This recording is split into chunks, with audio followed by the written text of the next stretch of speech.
todo este análisis coexiste y coincide con otros análisis que se están haciendo en torno a lo que se llama el Estado de Derecho Internacional, donde se ubica también, así como ubicamos desde el plano indígena en el proyecto económico, el tope para el ejercicio de derechos de los pueblos indígenas, también en el plano internacional se dice lo que pasa es que hay una serie de organismos que no están formalmente dentro del sistema de Naciones Unidas, pero son los que están decidiendo de manera fundamental, y menciona a la Organización Mundial de Comercio, el Banco Mundial, al FMI, etcétera, que no son los espacios institucionalizados de Naciones Unidas, pero que están sometiendo a las propias Naciones Unidas.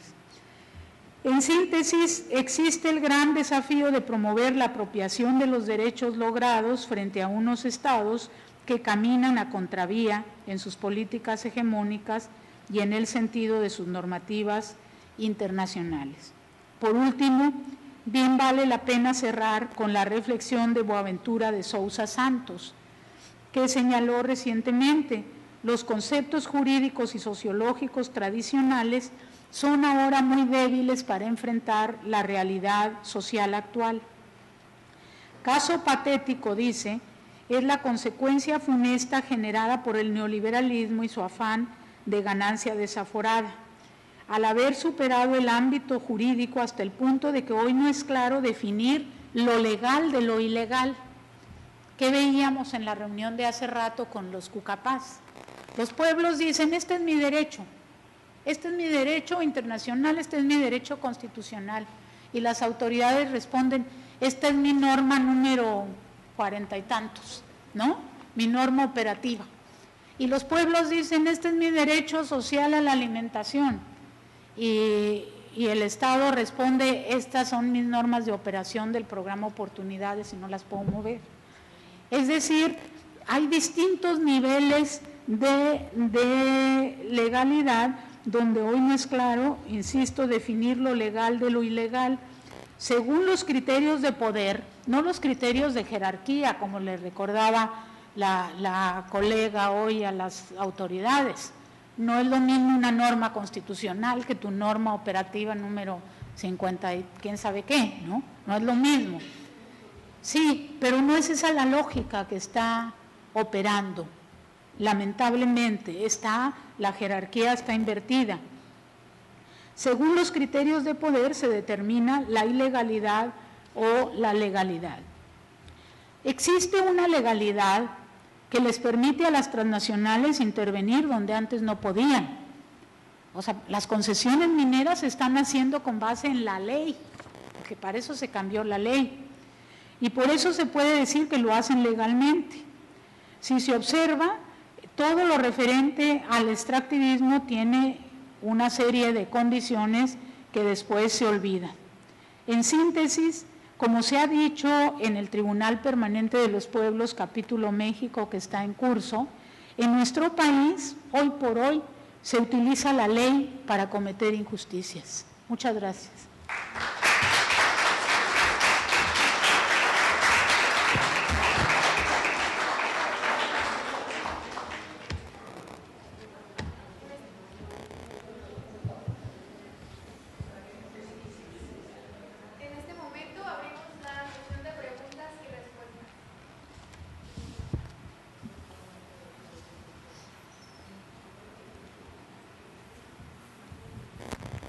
Entonces, en este caso estaríamos hablando de la mano invisible, porque se dice una cosa y se hace otra.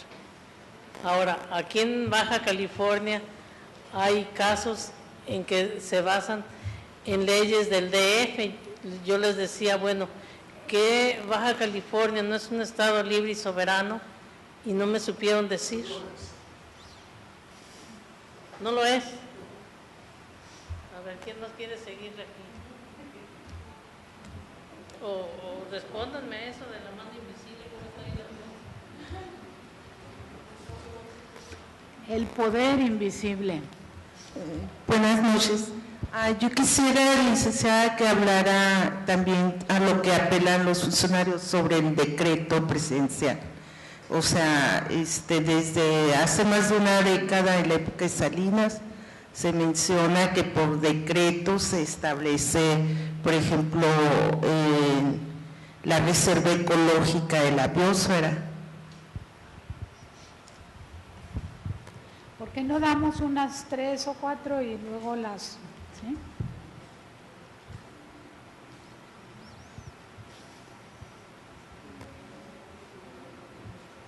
Bueno, como no hay 3 o 4, contesto las 2.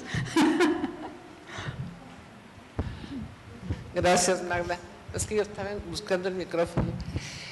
Magda, me gustó mucho la exposición que nos diste, muchísimas gracias. Es un excelente recuento de todo lo que ha sido tu experiencia directa como testigo, como activista, como participante de esos procesos de reformas y de legislación en materia indígena. Yo creo que además con esta visión crítica que te ha mantenido hasta la fecha. Lo último que no conocía yo, y va por ahí mi pregunta, esta discusión que dices que para allá va en el ámbito internacional acerca del derecho de conquista, que es un poco lo que estábamos comentando al mediodía, ¿no? Yo decía, para mí que para lograr el derecho del mar como parte del territorio, para los Pucallpa y también para Guarijíos, ¿no? El río como parte de su territorio, que sí ese es su territorio, tanto para ellos como para Guarijíos y para otros, apenas yéndose atrás del Estado, ¿no? Antes de que este Estado se formara, ellos ya estaban aquí, hacían uso de esos recursos y esos son sus derechos históricos, ¿no? Antes del Estado. No sé si por allí va esa discusión y si nos pudieras ampliar en ese punto. Gracias.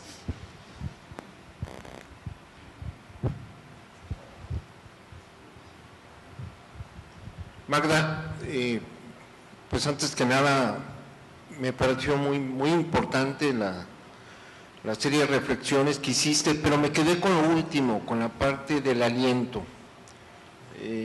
Creo que el día de mañana tendremos la oportunidad de reflexionar sobre el tema, más en lo particular sobre territorios y recursos naturales. Y la pregunta que yo me haría es, bueno, con esta reforma al artículo 1 de la Constitución, que nos hace referencia precisamente al convenio 169, ¿qué es lo que están planteando los juristas que como tú hay que hacer? ¿Cuáles son los pasos que están ustedes contemplando? Gracias.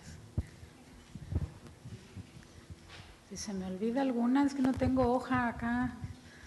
Si no, préstenme un papel, porque si se me olvida alguna, me la recuerdan. Nada más estoy... No quiero rayar el diploma que me dieron, ni me ponen. Gracias, perdón. Sí.